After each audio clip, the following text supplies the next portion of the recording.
रसूलों के माल उसका 19 बाब और उसकी 11 और 12 आयत। रसूलों के माल उसका 19 बाब उसकी 11 और 12 आयत। इंग्लिश में Shahid पढ़ेंगी। Hello everybody, in the almighty name of Lord Jesus Christ. Today I'll be reading from the Word of God, Acts chapter 19, verse 11 to 12. God gave Paul the power to work great miracles. People even took hand kerchiefs and aprons that had touched Paul's body, and they carried them to everyone who was sick.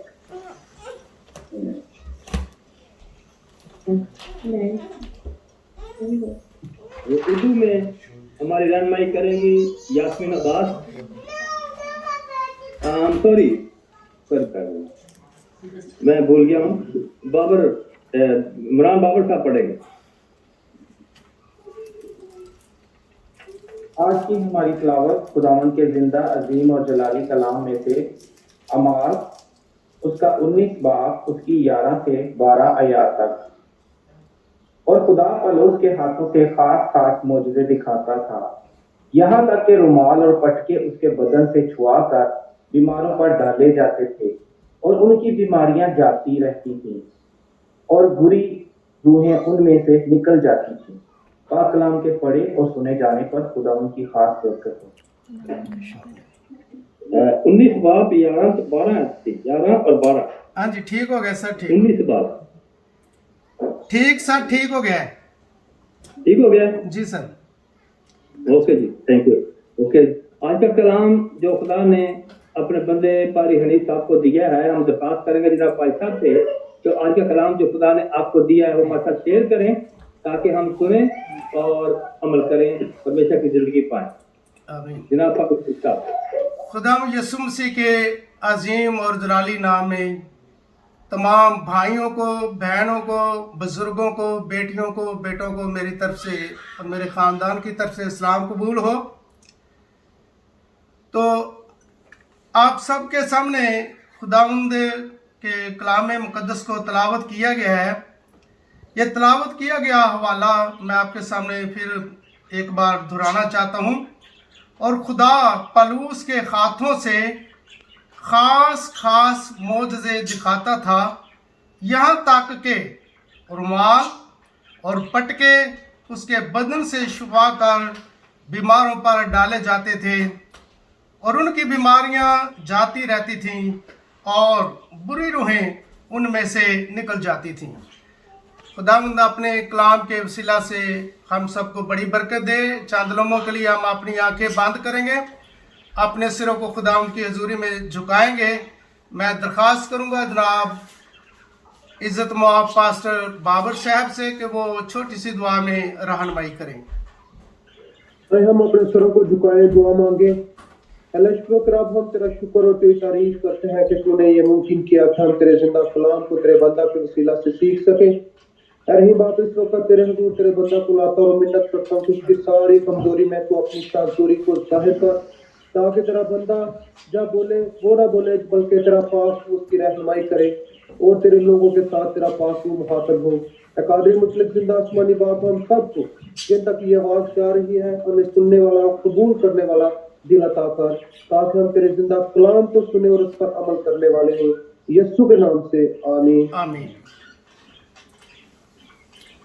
खुदाम के पाक कलाम में से जो विरद आप सबके सामने तलावत किया गया है, यूं लिखा है कि और खुदा पलूस के हाथों खास मौजज़े दिखाता था और लोग उसके बदन से रुमाल और पटके छुआ कर जब बीमारों पर डालते थे तो बीमार शिफा पाते थे। इस आयत का जो मैंने मजमून बनाया है या इसमें जो हमें नुमाया चीज नजर आती है वो है ईमानदार के कपड़ों के अंदर बरकत होती है। खुदा के खादम जो हैं वो जब विजिट करने के लिए घरों में जाते हैं तो वो हदिया बटोरने के लिए नहीं जाते, वो किसी अपनी गर्ज को पूरा करने के लिए किसी घर में नहीं जाते, बल्कि उस घर में वो बरकत लेकर जाते हैं। ईमानदार के कपड़ों के अंदर बरकत होती है। जब हम रसूलों के अमाल उसका 9वां बाब पढ़ते हैं तो वहां हमें पता चलता है कि सौल जो था, जिसका नाम पालूस रसूल, जिसके बारे में ये विरद पढ़ा गया है, जब इसका नाम सौल था तो सौल ये एक आलम था, शरीयत का आलम था। शरीयत के बारे में, शरीयत के तमाम मालूम की तालीम इस पर इसको बड़ा भरोसा था, बड़ा फक्र था और उस पर अमल करता था। तो पौलुस ने, सौल ने, जब सौल, इसका नाम जब सौल था, नाम बदलने से पहले, खुदावंद में आने से पहले ये सौल था। सौल जो था मसीह के शागिर्दों को धमकाने और उनको कत्ल करने की धुन में था। और ये सरदार कहन के पास गया और उससे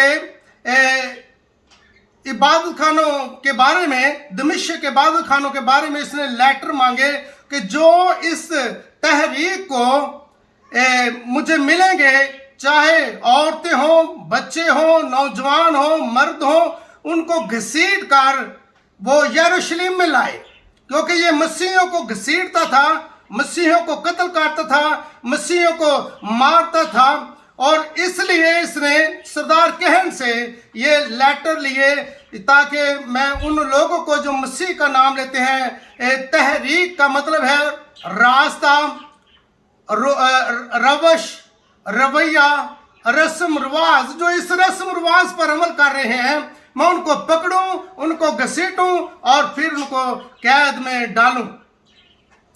ये सौल जब दमिश्क की राह पर जा रहा था तो यकायक एकदम एक पल में आसमान से इसके इर्द गिर्द रोशनी चमकी और पौलुस जमीन पर गिर गया और उस रोशनी में से ये आवाज आई, ऐ सौल, तू मुझे क्यों सिताता है? सौल ने कहा कि आए खुदावंद, मैंने कब तुझे, आए खुदावंद तू कौन है? खुदावंद यीशु मसीह ने कहा कि मैं यीशु हूं जिसे तू सिताता है। अब यहां सवाल यह पैदा होता है, तो खुदावंद यीशु मसीह तो सौल को मिला भी नहीं, तो सौल से ये बात कह रहा है तू मुझे सिताता है। इसका मतलब यह है जब सौल खुदा के लोगों को सिता रहा था, खुदा के लोगों को दुख दे रहा था, मसीही लोगों को दुख दे रहा था, जो मसीह का नाम लेते थे उनको घसीटता था, उनको मारता था, तो खुदा ही को वो सताता था। खुदा के बेटे और बेटियां, खुदा के लोग खुदा की आंख की पुतली होते हैं। इसलिए खुदा के लोगों को कोई अगर कोई दुख देता है, सिताता है, वो खुदा के लोग, तो खुदा को दुख पहुंचता है जब उसके लोगों को दुख दिया जाता है, उसके लोगों को किसी भी सबब से तंज किया जाता है, सताया जाता है।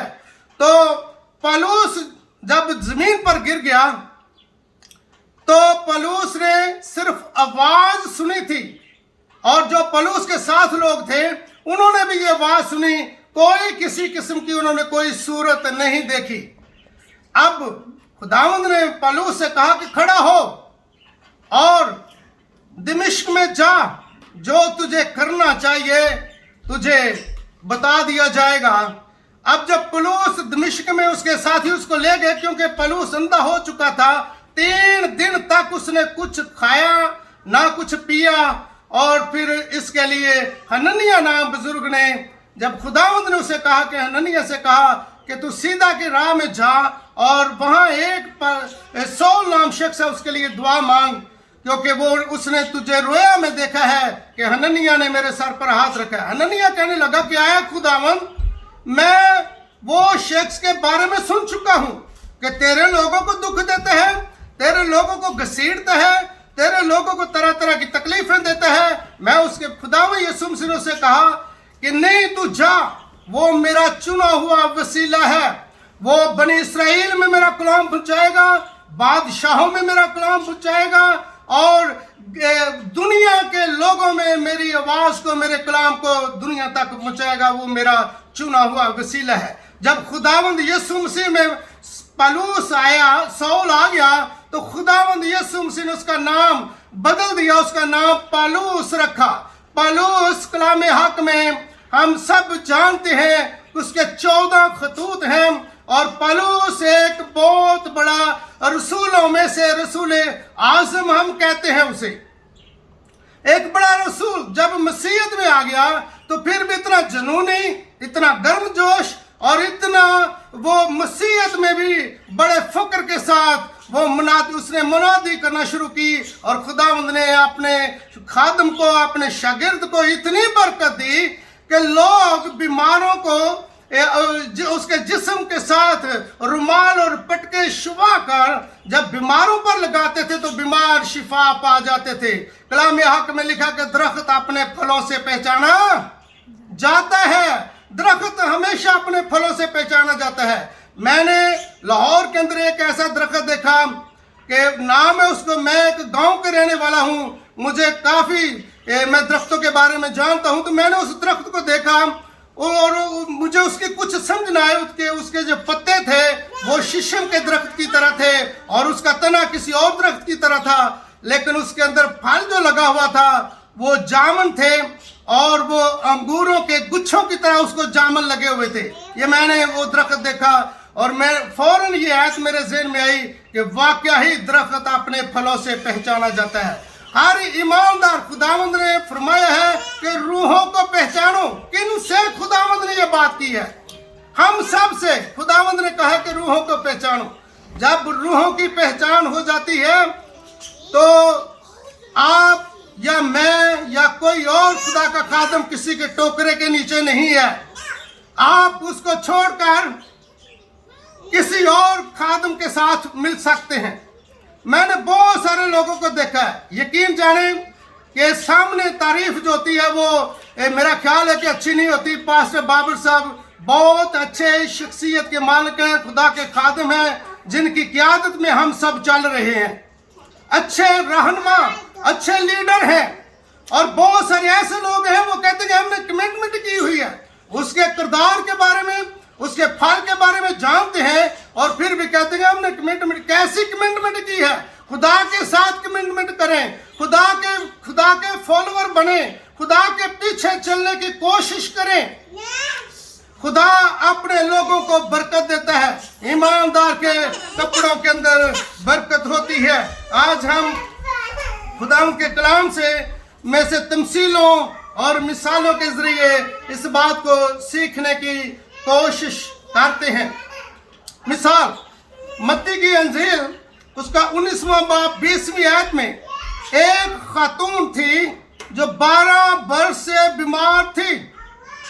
एक वीक में कोई बीमार हो जाए। अभी भाई अशरफ साहब फरमा रहे थे कि मैं 2 दिन बीमार रहा हूं, मैंने इंजेक्शन लिया है, सेकंड डोज ली है और मुझे बहुत बुखार था। जब मैंने सेकंड डोज ली थी तो मुझे इतना बुखार था कि पूरी रात मेरी हड्डियां भी दर्द करती रही।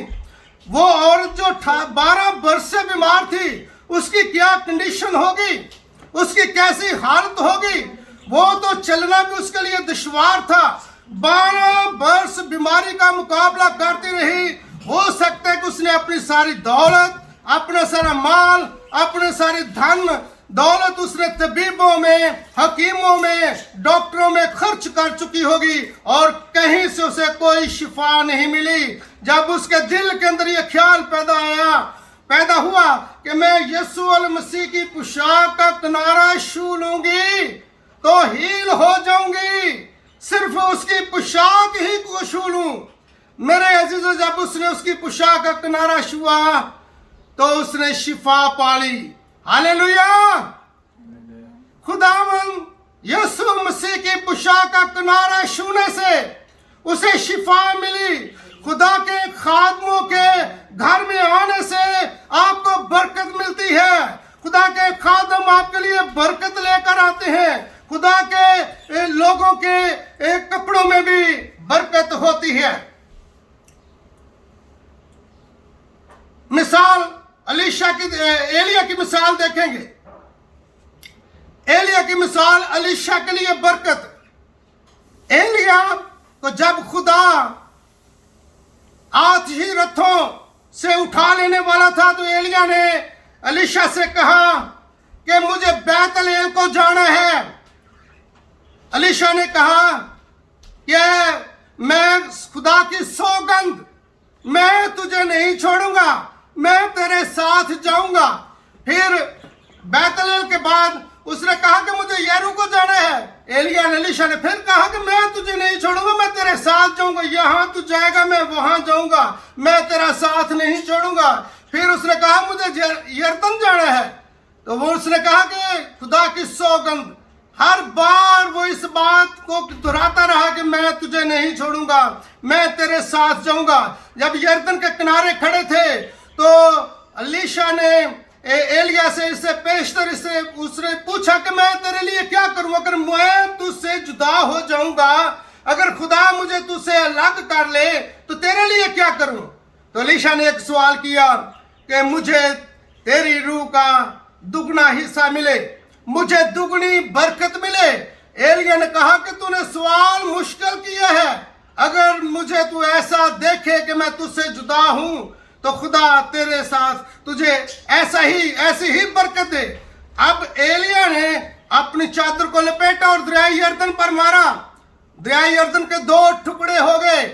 जब एलिया आसमान पर उठा लिया गया, उन्होंने दरिया यरदन को पार किया और एलिया आसमान पर उठा लिया गया, तो उसकी चादर एलीशा ने ली और एलीशा ने पुकारा, ऐ मेरे बाप, ऐ मेरे उस्ताद, ऐ मेरे रहबर, तू कहाँ है। और उसने चादर ली, अपने कपड़े फाड़े और चादर ली और उसे मारा, दरिया पर मारा, यरदन पर मारा। ऐ एलिया के खुदा, तू कहाँ है। जब दरिया पर चादर को मारा तो दरिया 2 टुकड़े हो गया। एलिया को भी, एलीशा को भी खुदा ने दोगुनी बरकत दी। उसको चादर को दरिया पर मारने से 2 टुकड़े हुए, दुगनी बरकत दी। और आखिरी जो मौजज़ा हुआ था, एलीशा जब मर गया था तो मोआब के जत्थे आ रहे थे और उनमें एक शख्स की डेथ हुई, उसको दफनाने लगे। जब कब्र एलिया की कब्र के अंदर, एलीशा की कब्र के अंदर उसे तारा तो एलीशा की हड्डियां उस डेड बॉडी के साथ जब टच हुई तो वो डेड बॉडी जो थी वो जिंदा होगी।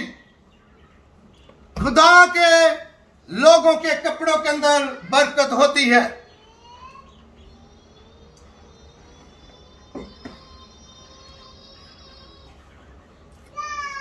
इस सिशरा उसका 11वां बाब और 26वें आयत में लिखा है, देखो आज के दिन मैं आपके सामने बरकत और लानत दोनों रखे देता हूं। दोनों चीजें हर इंसान के सामने हैं, बरकत भी है और लानत भी है। चूज हमने करना है, बरकत को करना है या लानत को करना है। दोनों आपके सामने रखे देता हूं। लानत इस सूरत पर, लानत और बरकत दोनों रखे देता हूं। बरकत इस हाल में जब तुम खुदावंद अपने खुदा के हुक्मों को जो आज मैं तुम्हें देता हूं मानो, और लानत उस वक्त पर जब तुम खुदावंद अपने खुदा की फरमाबरदारी ना करो और उस राह को जिसकी बाबत मैं आज तुमको हुक्म देता हूं छोड़कर और मबूदों की पैरवी करते फिरो जिनको तुम जानते भी नहीं, जिनसे तुम्हारी वाकफियत भी नहीं। लानत उस हालत में है कि जब हम अपने खुदावंद को छोड़कर और मबूदों की पैरवी करते हैं, पीरी फकीरी के पीछे भागते हैं या किसी और बुत परस्ती करते हैं। ऐसी राहें भी हैं जो इंसान को सीधी मालूम होती हैं मगर उसके आखिर में मौत है। बाबा चिराग की मिसाल में दूंगा कि एक शख्स, उसका नाम बाबा चिराग था, और बाबा चिराग जो था खुदावंद ने उसको बड़ी बरकत दी और उसको विद्रोहों पर फुल इख्तियार था। जब विद्रोह गिरफ्तार कोई शख्स उसके पास आता या उसको कोई पैगाम मिलता कि हमारे साथ चले, हमारी मदद के लिए जाएं, दुआ मांगे, हमारी बेटी, हमारा भाई, हमारी बहन वो विद्रोह गिरफ्तार है, विद्रोह से बहुत सिताती है, दुख देती है, तो बाबा चिराग जब जूते पहनता था तो विद्रोह उस देश को छोड़ जाती थी।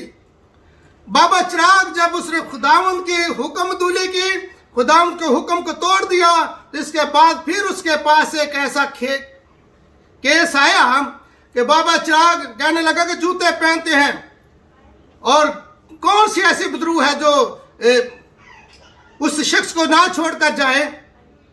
जब गया तो उसने चिमटा बजाना शुरू किया, गीत गाने शुरू किए, वर्शिप की, प्रस्तुत की। बदरू ने कहा कि बाबा चिराग, ओ चिराग तेरे विचों बुझ गया जिहड़ा रोशन सी, और चाहे चिमटे बजा, वर्शिप कर, प्रस्तुत कर, चाहे चिमटों से मार, अब तुझ में वो कुव्वत नहीं, वो चिराग तुझ में बुझ गया है।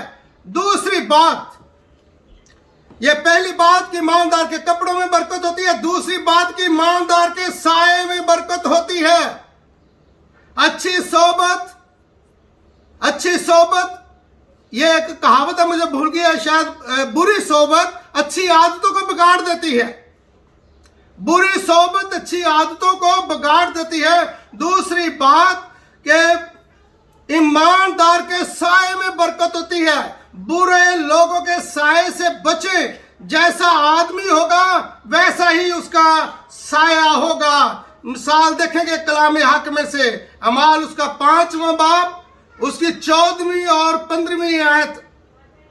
यहां तक कि लोग बीमारों को सड़कों पर ला लाकर चारपाइयों और खटोलों पर लटा देते थे, ताकि जब पतरस आए तो उसका साया ही उन पर पड़ जाए तो लोग शिफा पा जाएंगे।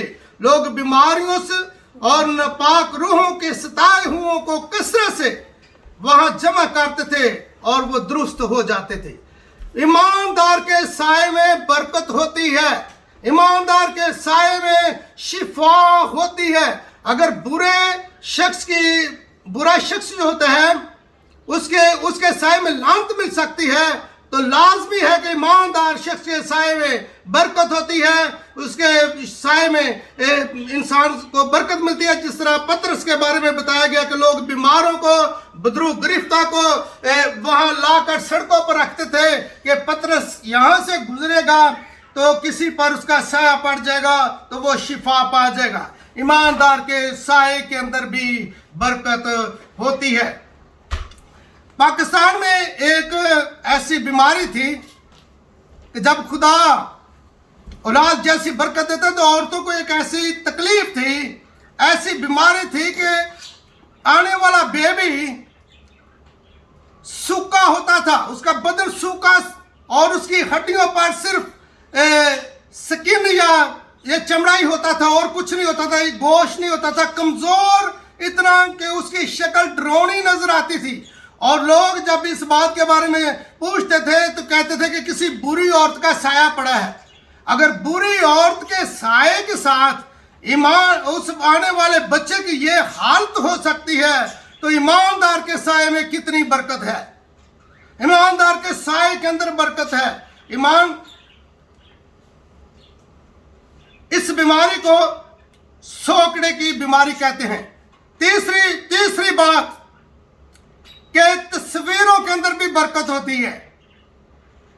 तस्वीरें जो होती हैं उनके अंदर भी बरकत होती है। पैदाइश 20वां बाब और 32वें आयत में देखते हैं कि जब लाबा ने याकूब के साथ ये अहद किया कि जितनी चितली, अबलक और काली भेड़ें हैं वो मैं तेरी उजरत ठहराता हूं, और रीवड़ों में से चितली, अबलक और काली भेड़ों को लग करके लाबन ने अपने बेटों को दे दिया, और 3 दिन की मुसाफत रखी। 3 दिन रात का सफर था। उसके बेटे अपने उन रीवड़ों को जिनकी आंख पर काला दाग था, जिनके माथे पर काला निशान था, या जिनके किसी भी बदन पर काला निशान था या लैंड थी, उसको लेकर अपने बेटों को दे दिया, और उसके बेटे उसको दूर दराज चराने के लिए रखते थे ताकि याकूब के पास कहीं वो जानवर ऐसा ना हो। लेकिन याकूब ने जब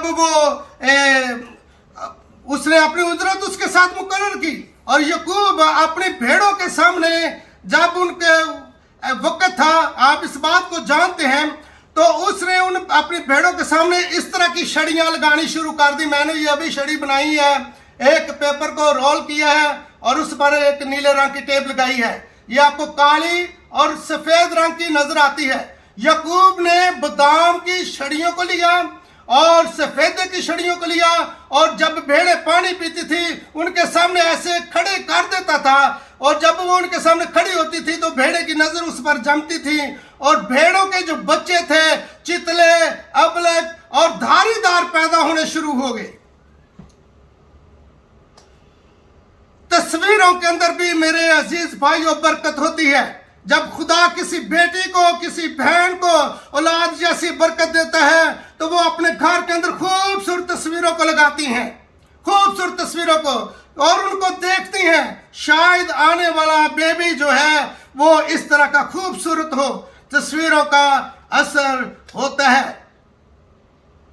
और कुछ लोग जो हैं उन्होंने अपने घरों के अंदर, ये ऐसे लोग हैं, आप यकीन करें कि ऐसे लोग हैं जिन्होंने अखबारें या रसाले या फिल्मी एक्टरों की तस्वीरें अपने घरों के अंदर पूरी पूरी दीवारों को सजाया हुआ है। तो तस्वीरों के अंदर भी बरकत होती है। चौथी बात, नाम के अंदर भी बरकत होती है। जब खुदा का बंदा याकूब यबूक की नदी पार कर रहा था तो सारी रात फरिश्ते के साथ, खुदा के फरिश्ते के साथ कुश्ती करता रहा। तो फरिश्ते ने कहा, भी पौ फटने वाली है, मुझे जाने दे। याकूब ने कहा कि मैं तुझे नहीं जाने दूंगा, मुझे बरकत दे। तो खुदा ने पूछा, आपका नाम क्या है? क्या खुदा नाम से वाकिफ नहीं? खुदा तमाम दुनिया के नामों से वाकिफ है। खुदा तमाम दुनिया की तस्वीरों को जानता है। खुदा ने सब लोगों के चेहरों को अपने सामने रखा है, वो नामों से वाकिफ है। क्यों उसने ये सवाल किया कि याकूब आपका नाम क्या है? इसलिए कि याकूब इकरार करे कि मेरा नाम याकूब है। याकूब का मतलब है धोखा देने वाला, हक छीनने वाला, सताने वाला। उसने अपने बड़े भाई की बरकत धोखे से बाप से ले ली। तो याकूब ने कहा कि मेरा नाम याकूब है, और खुदावंद ने उसको बरकत दी। जिस तरह सौल को खुदा ने जब बरकत दी तो उसका नाम पालूस रख दिया, और जब याकूब को बरकत दी तो कहा कि आज तुझे याकूब नहीं तो इस्राएल कहलाएगा। खुदावंद ने उसका नाम बदल दिया और उसको बरकत दी। नाम में भी मेरे अजीज भाइयों, नाम में भी बरकत होती है। यिर्मयाह नबी के सहीफे में लिखा है कि दिल लाइलाज 17वां बाब 9वीं आयत, और हीले बाज है, कौन दिलों की बातों को दरियाफ्त कर सकता है, लेकिन मैं खुदा हूं, तेरा खुदा तेरे दिल की बातों को जानता हूं। हम अक्सर लंडे बाजार में जाते हैं, किसी चीप स्टोर पर जाते हैं, तो मैं आपको ये कहना चाहता हूं कि आप जरूर वहां से जो चीज आपको पसंद आती है आप खरीदें, लेकिन प्लीज उसको धोने के बगैर इस्तेमाल ना करें, चाहे आपको वो नई नजर आती होगी। ना मैं जानता हूं ना आप जानते हैं कि शायद वो किसी पता नहीं किस बीमारी वाले शख्स के वो कपड़े हों, या कौन सी उसे ऐसी तकलीफ हो जिसके हम शूज पहन रहे हैं। उनको जरूर अच्छे तरीके से वॉश करें, उनको धो लें, क्योंकि ईमानदार के कपड़ों के अंदर बरकत होती है। अभी हम ये कोरोना वायरस के इस दौर से गुजर रहे हैं, कोई किसी के साथ हाथ नहीं मिलाता, कोई बात नहीं करता कि शायद बात करने से ये तकलीफ किसी दूसरे के अंदर मुंतकिल ना हो जाए। इसी तरह जब हम पुरानी चीज़ें लेते हैं तो उनके जरिए से भी बहुत सारी प्रॉब्लम पैदा हो सकती है। आप उनको अच्छे तरीके से वॉश करें, अच्छे तरीके से धो लें, फिर अपने लिए आप इस्तेमाल कर सकते हैं। खुदा बरकत देने से पहले मेरे अजीज भाइयों नाम भी बदल देता है। अब्राहम का खुदा ने नाम बदला, सारा का नाम बदला, याकूब का नाम बदला, मत्ती का नाम बदला, बहुत सारे नाम जो है खुदावंद ने बदल दिए हैं। तो जब खुदा बरकत देता है तो नाम भी पूछता है, हालांकि वो सब कुछ जानता है। आज हम अपनी अपनी जिंदगी पर गौर करें। अगर ईमानदारों के साथ आपकी दोस्ती है तो आप बरकत के वारिस हैं। अगर ऐसे लोगों के साथ दोस्ती है वो आप बजाय के बरकत हासिल करें, आप किसी ऐसे शख्स के साथ ताल्लुक रखकर लानत भी ले सकते हैं। खुदावंद इस कलाम के वसीला से हम सबको बड़ी बरकत दे, इस कलाम पर हमें अमल करने की तौफीक और दानिश बख्शे। आमीन आमीन। शुक्र करते हैं, खुदावंद का शुक्र करते हैं खूबसूरत कलाम के लिए कि खुदावंद आपके हर लम्हा हर वक्त आपके साथ है, वो कभी भी आपसे जुदा नहीं है। खुदा पाक सबको बड़ी बड़ी बरकत दे और हमें इस कलाम पर अमल करने और समझने की तौफीक अता फरमाए। हम भूल ना जाएं, कलाम को सुनकर जरूर दोहराया करें। जब आप दोहराएंगे ना, शाम को बैठें, पढ़ेंगे